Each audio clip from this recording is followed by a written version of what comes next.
Hello and welcome to this Inkscape tutorial, and here we're going to be showing you today the basics of what we can use in Inkscape and how we can use it to create very beautiful and yet powerful designs.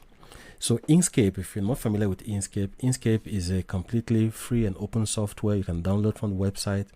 It's as powerful as Adobe Illustrator and even CorelDRAW because it can handle vector files. So I'll encourage you to use this. It's free of charge, and you can use that for Windows and for Mac as well. So here we are on our Inkscape interface. So when you download Inkscape and launch this for the first time, this is exactly what you're going to see: a clear screen like this, and there is the canvas. So this is basically where we'll be creating our designs. You can sometimes move your objects out of the canvas. It's still okay. However, when you want to print, you want to make sure everything, or export, you want to make sure all the items you've created fits within this canvas. So let's just look at few things that will help us in our creative processes when we're handling design. And the first thing we want to take a look at is the canvas. So if we want to move this canvas around, we can scroll on our wheel, on our mouse wheel, up and down. You can scroll sideways. It can move as far as we want it to go.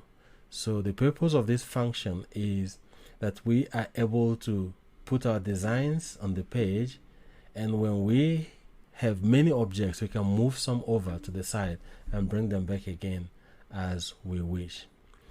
Another way to move this around is by holding down the space bar on your keyboard and you pan around. When you hold down your space bar and left click, you can move the canvas around as well. It's a bit jerky, but it moves, and I guess that does the job. And also you can use the scroll bar, these lines here, to move up and down like you would in any other computer, and you can go sideways as well. There isn't much space there, so it wouldn't move because of the size of the canvas. So these are few things that how to move around, navigate the canvas. Now when we look here on the side, these are our tools. So these are the things we're going to be using to create. So we're going to look at the first few basic ones just to understand how we can use this to design something. So the very first one is the selection tool. So when we click on it, if we click and drag, you will see this marquee line, and this is able to select any path or any object that falls within this line. So that means that any object we click and drag across, or we click on it, we're able to adjust its properties and manipulate and change the color, the form, and so on and so forth. So when we select an object as well, for us to deselect, we want to click off the canvas or click on the side. It will deselect the object immediately. So let's find out how this works. Let's draw a simple object, a square, and there is a green square.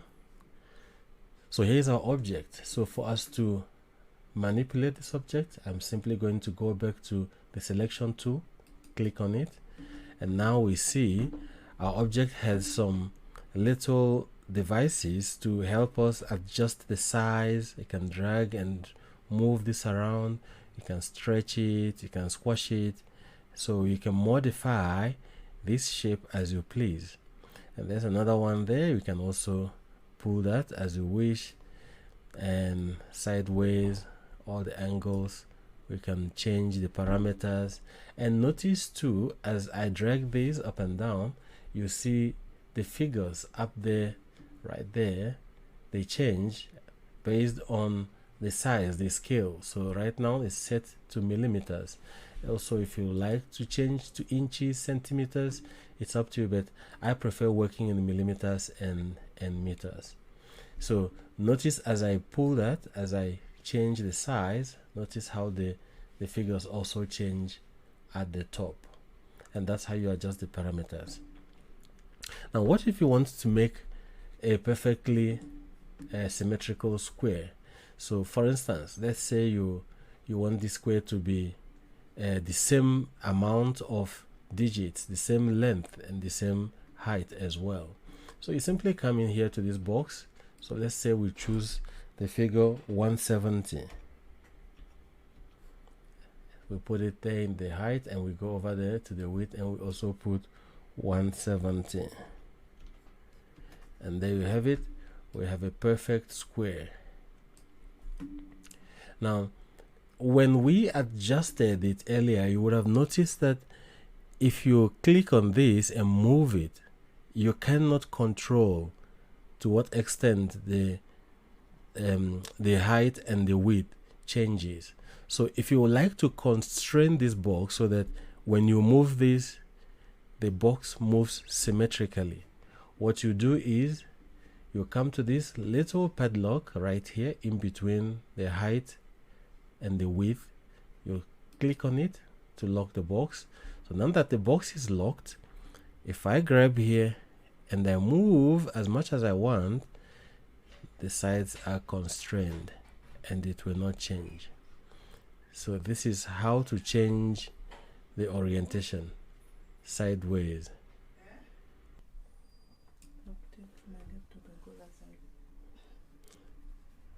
So now let's talk about changing the structure of this object. When I click off the page, we can see there's no parameters to fix it or to change the orientation, just like we did earlier when we constrained our height and width and were able to move this wide and close it while keeping the dimensions, the proportions the same. Now, when I click off the object, it's deselected. And when I click on it again, it's ready to be moved in this manner.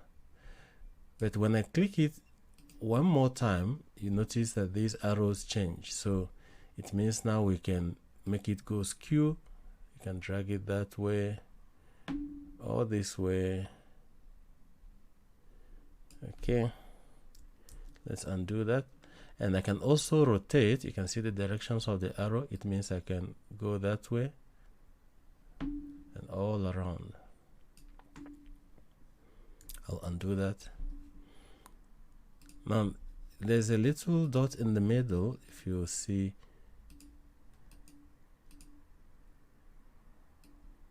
when I move this to the corner of the square, it means the center of orientation has now moved from the center to the corner.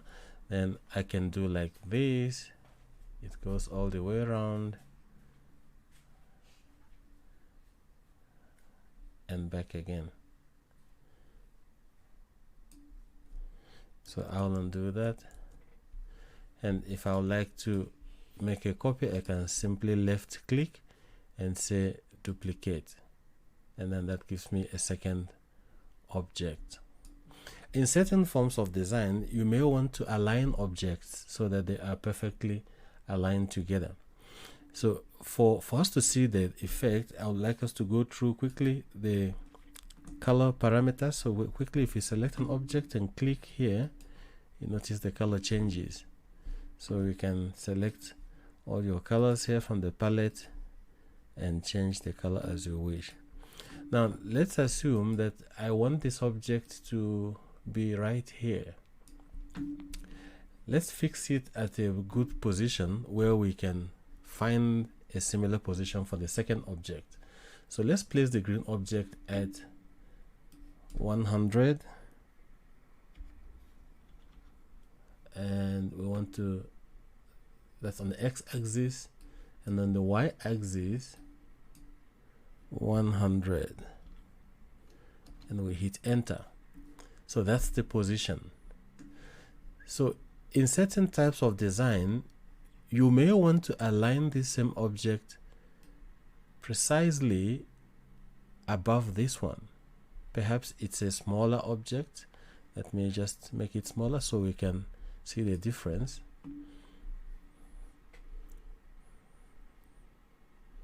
Well, let's keep it the same size. Let's keep it the same size.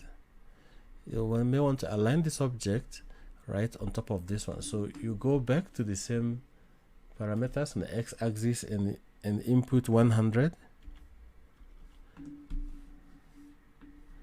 and on the y-axis 100, and when you hit enter, the two will be perfectly aligned. Now let's speak further about ways of adjusting this object. So recall earlier we were able to alter the size and the shape of this object, and when we clicked the second time, we got this rotating arrow that pointed us in the direction of moving it around as we wanted. Now here's another trick to the clicks. If you click in succession, notice that the nodes change on the corners. There's a round one and there is a little square one. So if you click on the square one and move it, you can still use it to adjust the shape as we did earlier. I will undo that.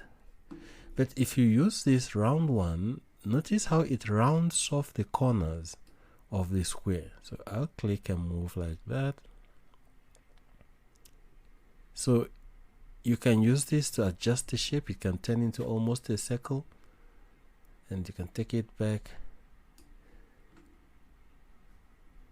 So this is just another way you can edit and change this shape. And of course the various other parameters still work. If you if you click on it a second time, you can still twist it as we did earlier, and if you click it twice, the warp is still there. You can go further to round it off. So there is no end to how you can manipulate shapes using these very tools. Now let's talk about the outline. So this is a square, and you will notice that it looks like it's entirely green. And let me click off so you can see it correctly. But if we would like to highlight the border, the outline, let's highlight it with a different color. All I have to do is, while the shape is selected, hold down the shift key and click on the color you want to use as a stroke or outline around the shape. So right now I have my finger on the shift key. I'm going to click on this brown color, and notice how it becomes stroked with brown all around. Let's do the same with this little one. I'm going to make it blue, and now it has a blue border all around it. So when you want to change the color of the object, you simply select the object and click on a color to change it. You don't need to hold down any other button. But when you want to change the outline of the color, then you hold down the shift key and click on white or any color of your choice, and it changes.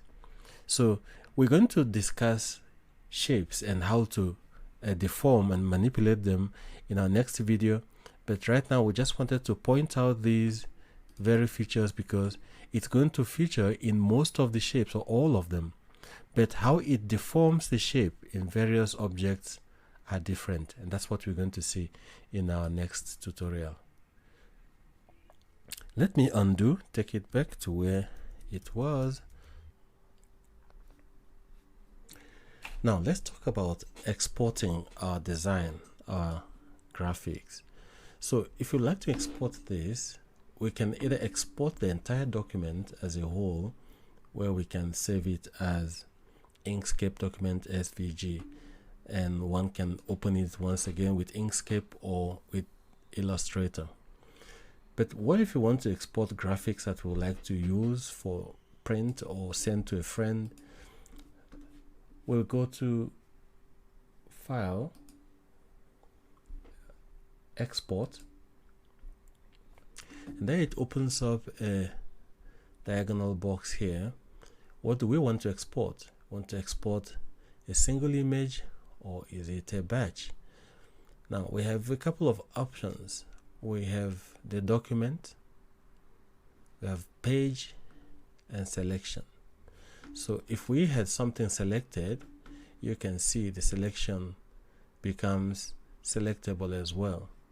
And if you will select to, if you opt to use selection, it will export only that little piece that has been highlighted on the page. If we select to use the page, it will export everything on the page. And if we choose document, it will export everything on the page, including the borders of the page.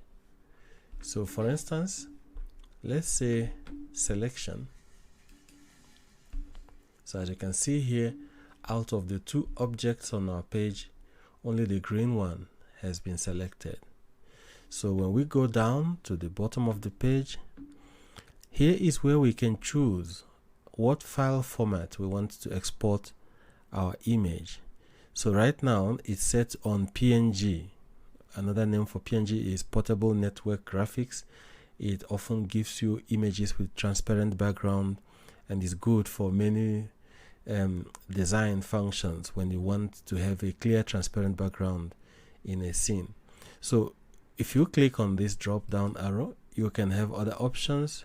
We have the Inkscape SVG, that's the file that you can reopen in Inkscape or Illustrator. We have the PNG, there's the SVG, the plain one JPEG, TIF, and for web. So but we want to use PNG this time for our demonstration purposes, and we choose a location. If we're not happy with where it is right now, there is the name of the object, so we can rename it.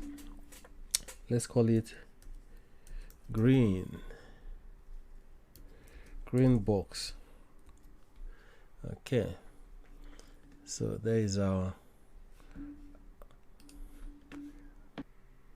Now before we export our PNG image, we want to first select the destination of the export. Where do you want to save the file? We can either go to documents, desktop. So I'll select desktop, and so we can expect to see our green box on the desktop, and then we can say close and save, and we export the file. So that's how we export files in Inkscape. In the next tutorial, we're going to explore a bit more about some of these tools and how we can use them in our creative processes.